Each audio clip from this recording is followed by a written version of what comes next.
kind of get the best of both worlds offensively? Yeah, I liked it a lot better. We ran more actions. We were still, I think, terrific in isolation, but we ran more actions, got more people involved, had a lot more assists, a lot more balance, and clearly we had a great shooting night as well. Alex Schiffer, The Athletic. Hey, Steve, I got two for you. Just what can you say about Kyrie's game? It seemed like on Friday he was a bit passive early on, and it seemed like tonight he was trying to set a tone early and being pretty aggressive at getting to the basket. Yeah, I mean, it's Kyrie Irving.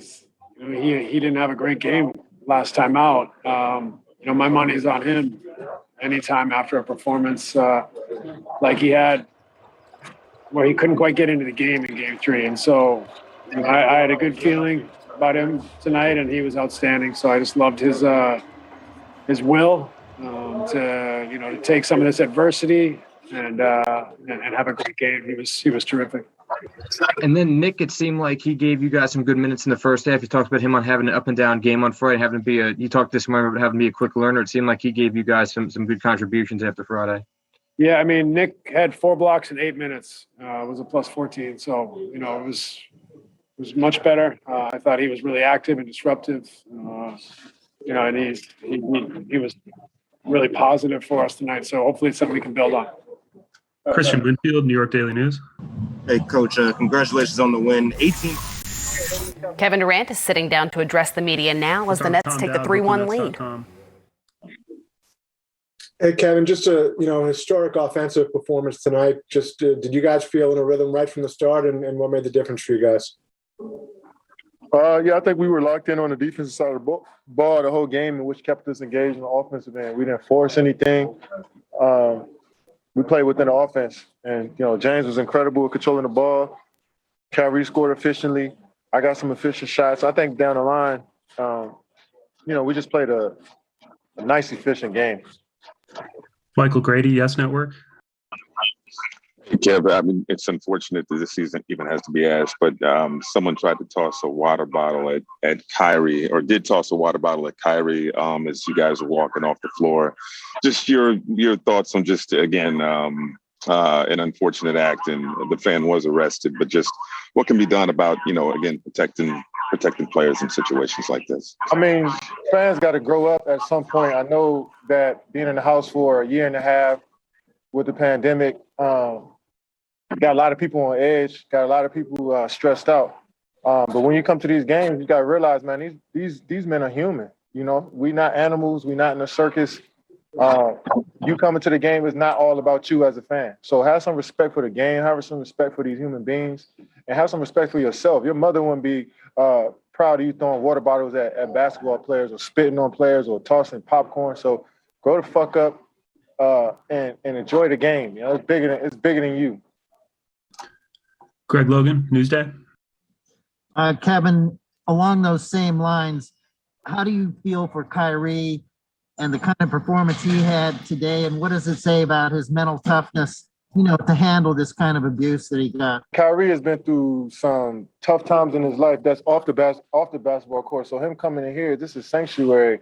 No matter what's being said from the stands, he knows that, everybody in between those lines respect him, respect who he is as a person and as a player, and his teammates got his back. So he didn't worry about, handling this crowd. I mean, everybody throws insults at every player in this league. You know what I'm saying? So he came out here and wanted to just play better than he did last game, and we did as a unit.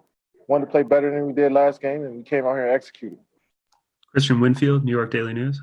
Hey, Kevin, just speaking about what you guys did last game versus this game, what would you say is the biggest adjustment? Was there a mindset adjustment from Game 3 to Game 4 for this one? Yeah, Evan Fournier, 5 for 15. Marcus Smart, 4 for 12, 2 for 9 from the 3. We try to take those guys out. We know once they get it going, their team can change and become high power. So, Tatum, he going to get his looks, he going to get his touches, but the other guys, I think we did a solid job on. Brian Lewis, New York Post. I'm curious, Kevin. I mean, did you have a vantage point? I mean, obviously, we could see some of the guys saw the water bottle after it came in. Tyler obviously saw it. Did you see it? And you didn't see it? What was the message from you guys, I guess, to Kyrie then at that point? We ain't even talk about it. We know how these people here are in Boston, and we know how passionate they are about Kyrie in particular. And they still upset at him. And that's no reason for them to act childish, but we don't need to speak on that. We know what it is already coming in here. Glad we got the W. Hopefully we don't got to come back here this year. Alex Schiffer, The Athletic. Kevin, you guys had that stretch in the second quarter where you made your first 7 shots and built a lead up, and I think that was with you and Kyrie on the benches. What can you make of the second unit play in the early second quarter and that stretch you guys had there? Well, they did their job. They're supposed to come in and change the tempo if we're down or if we're tied up, try to push the lead. And guys came in and played extremely well on both ends of the floor. James was the catalyst for getting guys open looks and getting to the rim himself. And, once me and Kyrie came back into the game, we just tried to fit in as much as possible. And, that second unit along with Joe, James, Landry, Nick Claxton, BB, they did a great job of just setting the tone for the rest of the game. Malika Andrews, ESPN. Kevin, at the end of the fourth quarter, it looked like you and Kyrie were already sort of poring over the stat sheet. What was jumping out to you then? What were you looking for?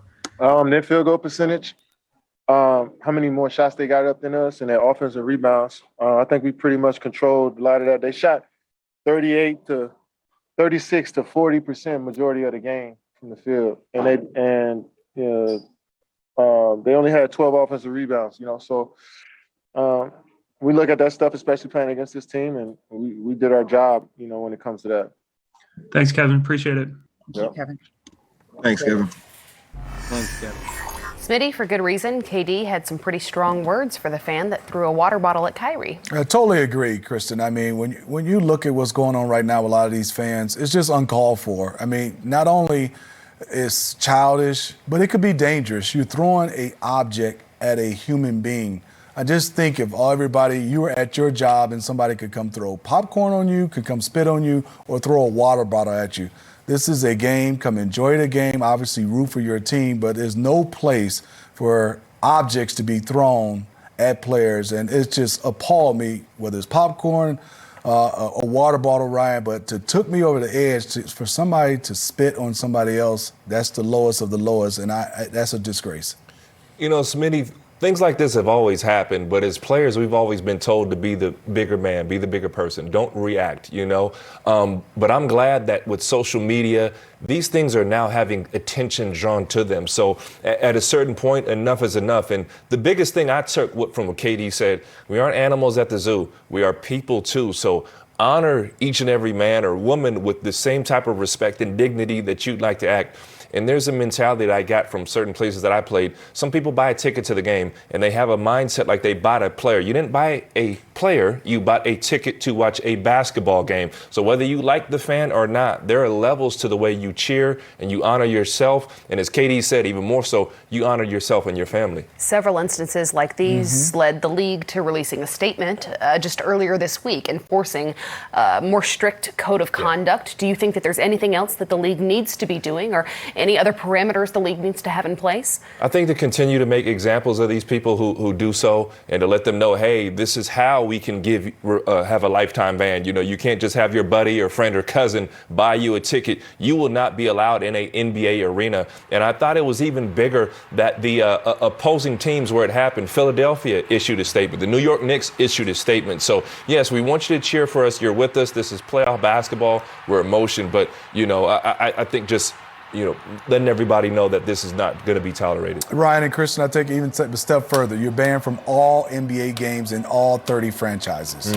That's where I think we need to go. And if it continues, now you're banned from NBA, NFL, Major League Baseball, MLS, whatever it may be, because then I think that's the reason where these fans will get a chance to, they can hurt as well when you have things like this going on. And Smitty, you know it. We love having the up-close interactions with fans, even a little trash talk. You think more famously Spike Lee, Clipper Darrell with the Clippers. You, as a player, you enjoy it and you live for it. But when it goes over the line, enough is enough. Without a doubt. And there were legal repercussions as this fan was arrested, because this is, as you mentioned, not something you can do at anyone else's job. And that is what's happening here. Absolutely. And it's silly too, and it's very childish. These guys are professional athletes. If you walk by a guy that was 6'8", 240 on the street, you wouldn't be spitting at him. You wouldn't be jeering at him. You felt for some reason. I don't have to be that big. You wouldn't spit at Trae Young if he walked up to you on the street, and he's not close to as big as that. Not in any level. So I think it's silly to do, and I think these fans being caught on video is important to see. And like you said, I love what you said, Smitty. NBA, NFL, Major League Baseball, we all come to combine and say, man, you can't go to any event. Yeah, I totally agree. And like you said, Christian, I don't care if you're 7'5", 5'5", you do not spit on someone else. And it's just unbelievable that somebody can stoop to that level. It's a disgrace. Ryan said it best. I think the best thing that KD said and Ryan echoed, we're human beings. And that's the one thing that, like everybody else, you shouldn't treat another human being that way.